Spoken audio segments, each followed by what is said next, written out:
Hello दोस्तों, मैं गौरव मिस्त्री ट्रू इवेंट्स हिंदी चैनल में आपका हार्दिक स्वागत करता हूं। आज मैं बात करूंगा 1896 में ब्रिटेन में हुई एक घटना के बारे में, और मैं दावे के साथ यह कह सकता हूं कि आप में से कुछ ही लोगों ने इसके बारे में सुना होगा या कहीं पे पढ़ा होगा। यह घटना बेबी फार्मिंग से संबंधित है। यहाँ आपके मन में यह सवाल जरूर उठेगा कि यह बेबी फार्मिंग होता क्या है और इसका मतलब क्या है।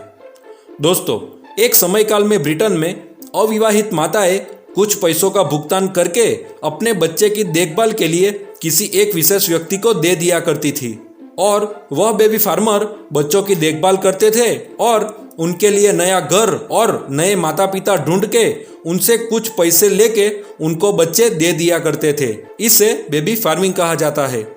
कुछ बेबी फार्मर ऐसे भी थे जो कुछ समय के लिए ही भुगतान लेते थे और समय अवधि समाप्त होने पर बच्चे को वापस उसकी माता को दे देते थे। एक तरह से देखा जाए तो यह बच्चों का व्यापार ही था। दोस्तों, अब हम बात करेंगे 4 अप्रैल 1896 को हुई एक घटना के बारे में, जिस दिन पुलिस को थेम्स नदी के किनारे से एक छोटी बच्ची की लाश मिली, जिसकी उम्र शायद 1 साल से भी कम थी।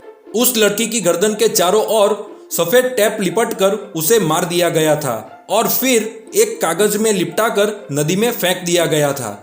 लाश से लिपटे उस कागज में पुलिस को एक घर का पता मिला। उन्होंने तुरंत ही उस घर की मुलाकात ली, जो अमेलिया डायर नामक एक महिला का था।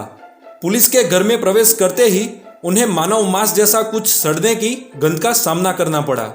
उसके बाद पुलिस ने घर की तलाशी लेनी चालू की। वहां पे उनको बहुत से टीकाकरण के कागजात और बड़ी मात्रा में छोटे बच्चों के कपड़े भी मिले।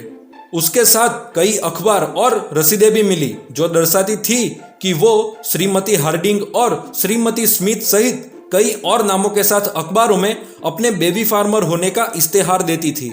उस घर में पुलिस को ठीक वैसी ही दिखने वाली टेप और पेपर भी मिले जो उस लाश से बरामद किए गए थे। ये सब सबूत मिलने के तुरंत बाद ही पुलिस ने ड्रैगिंग ऑपरेशन चालू किया, जिसकी वजह से नदी के किनारे पे लोगों की भीड़ इकट्ठा होने लगी। उस ड्रैगिंग ऑपरेशन के चलते और भी कई बच्चों की लाशें मिली।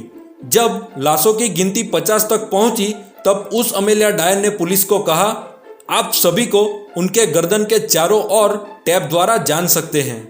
अमेलिया डायर के इस बयान से हम यह समझ सकते हैं कि उसका कत्ल करने का एक ही तरीका था, और वो ये था कि वो बच्चों की गर्दन और मुंह के चारों ओर टैप लिपट देती थी, जिसकी वजह से वो बच्चे सांस नहीं ले पाते और उनकी तड़प तड़प कर मृत्यु हो जाती थी। दोस्तों, यहाँ पर सवाल यह उठता है कि वो ऐसा आखिरकार करती क्यों थी? ये सब करके उसे क्या मिलता था? तो दोस्तों, इसका जवाब जानने के लिए वीडियो अंत तक देखते रहिए, आपको जवाब जरूर मिल जाएगा।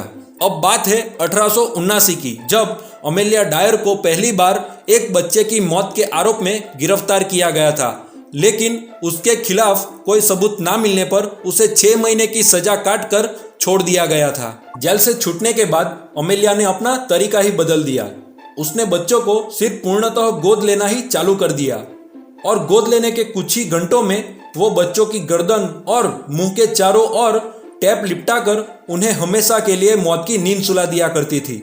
फिर उनके शवों को नदी में फेंक देती थी या फिर दफना देती थी।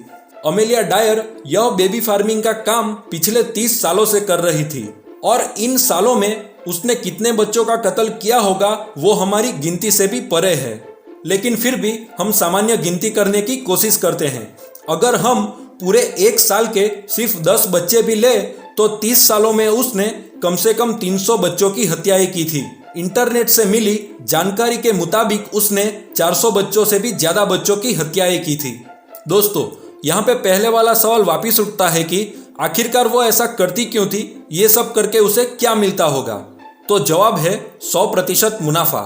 जी हाँ, आपने सही सुना, क्योंकि बच्चों को गोद लेने के तुरंत बाद मार देने से बच्चों के खाने पीने, कपड़े और दवाई वगैरह का खर्चा बच जाता था। परंतु दोस्तों, आपको यह जानकर बहुत दुख होगा कि इतनी ज्यादा हत्याएं करने वाली क्रूर अमेलिया डायर को बहुत ही आसान मौत मिली, क्योंकि उसके पकड़े जाने के 3 महीनों के भीतर ही 10 जून 1896 को उसे फांसी पे लटका दिया गया, जो उसकी हत्याओं के सामने कुछ भी नहीं था। तो दोस्तों, आशा करता हूं कि आपको यह वीडियो जरूर पसंद आया होगा और पसंद आया हो तो इसे लाइक और शेयर जरूर करें। देश दुनिया की ऐसी घटनाओं के बारे में जानने के लिए और हमसे जुड़े रहने के लिए हमारे चैनल को जरूर सब्सक्राइब करें। जय हिंद।